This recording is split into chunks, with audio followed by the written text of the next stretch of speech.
I'm going to show you how to match text in canva.com. For instance, if you're working on a cookie order and they send you their birthday invitation that you're basing the theme off of, you can grab the text from that invitation and use it in your cookie order.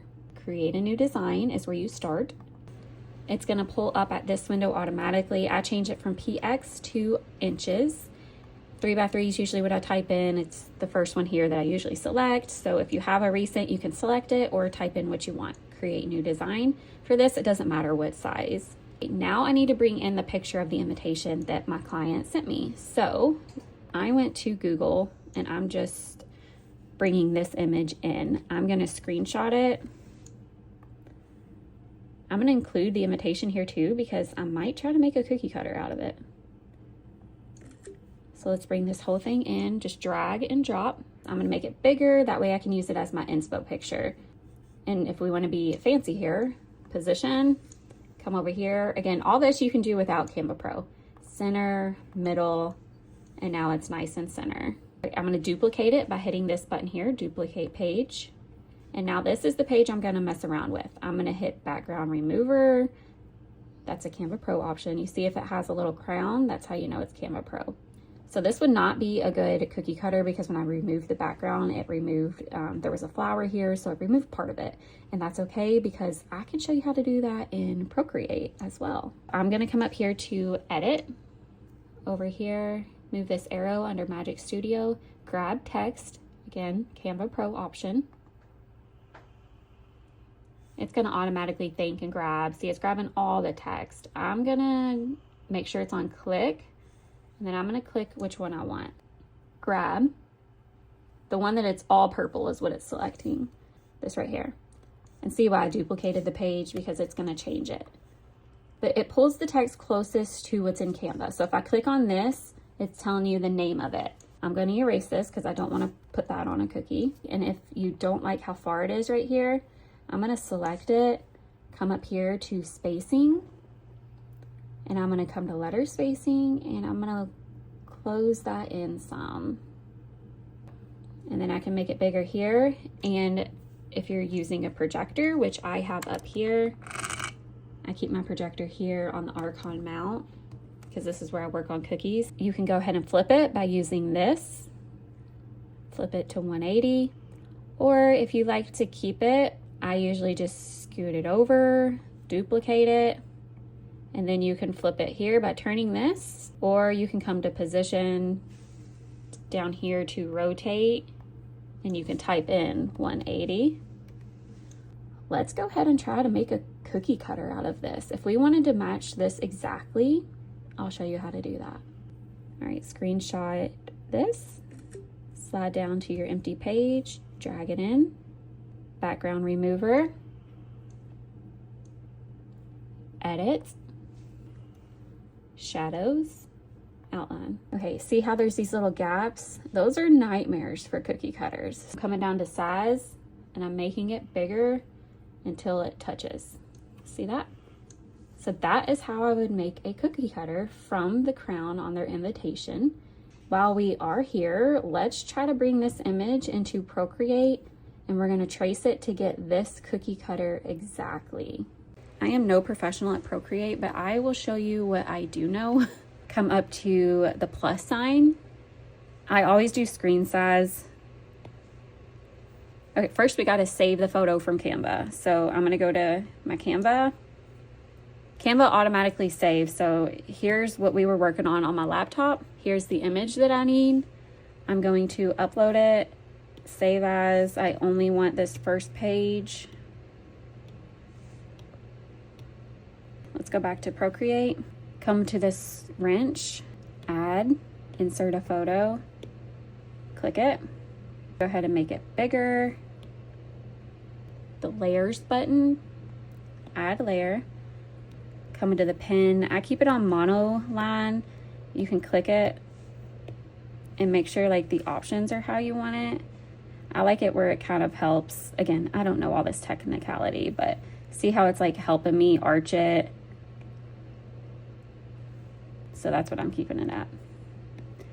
Come back over to here. We've already created our layer. I'm going to keep it nice and small. And then I'm actually going to get this to where I can actually do it. I'm gonna zoom in more. I'm gonna zoom in more and take up my whole screen. And then I'm going to trace around this. Okay, let me show you. So let's start here. And then if you want to stop right here, hold it, and it'll make it perfect for you. Start up again, hold it. All right, now we got a big one here.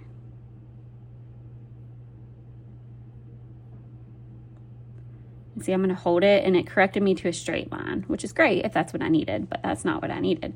So I'm gonna use 2 fingers to erase. And it put it back to how I had it. Come back over here.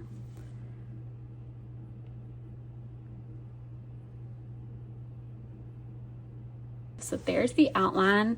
I'm gonna come up to layers, layer 1, and I'm gonna delete it. So I'm gonna slide it and click delete. And now I'll be able to adjust it. Like I need to erase this little thing right down here. So you click the eraser. I'm gonna zoom in on it. Okay, yeah, that's good, because I just want to fix it a little at a time. That inside portion right there doesn't matter, because when you're making a cookie cutter, it's going to go on what's on the outside. So let me fix this a little bit. I'm going to save this, the wrench, share. Let's just do PNG. Let me go ahead and airdrop it to my laptop.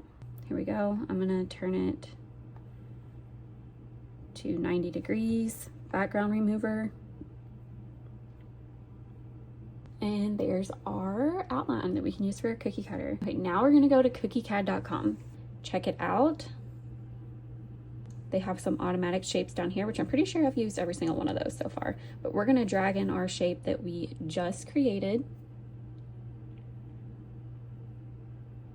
These are the automatic settings it popped up with. I am not making an imprint cutter, so I'm going to choose cutter. And then see, here it is how it would automatically be. But I'm gonna click inches.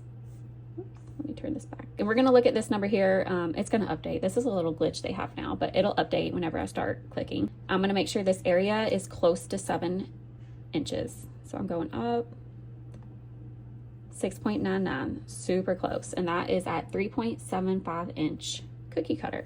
I'm gonna change these settings here, and I like to do the extra blade. And I'll write down my settings because I can't remember them. I can't tell you how many times I've made cookie cutters and I still can't remember them, but I just constantly look at this Post-it.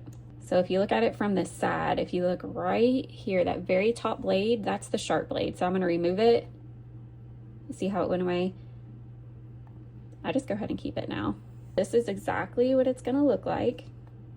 So let's just go ahead and print it because I like that. I'm sure I'd use it for something. Download STL. I use Flash Print and Flash Forge. Double click that and it's gonna pull up in Flash Print. I just click repair model. Sometimes it happens, sometimes it doesn't. I just repair. Okay. And then over here's the options where you can change things. View, I always like to view it from the top just to make sure nothing crazy. These arrows, you can move it all around if you were doing more than one. And I have learned so many other things in here, but I will have to do that on different videos. Start slicing. I changed the extruder temperature to 235, the platform temperature to 65, and then slice.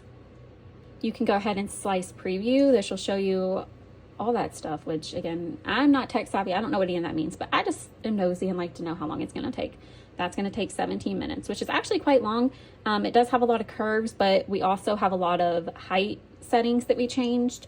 A standard cookie cutter without making any of those height changes and extra blades, sharp blades, it can take like 11 minutes. Okay, I'm gonna click send to printer. Here's my printer. Click it, send G code, sample cookie cutter, okay. And it's sending it to my printer. Here it is, it's gonna do its thing. It's gonna make it in 17 minutes and I'll show you when it's done. Here it is, print completed, 17 minutes. Sometimes they have little filament strings on here, you just pull them off.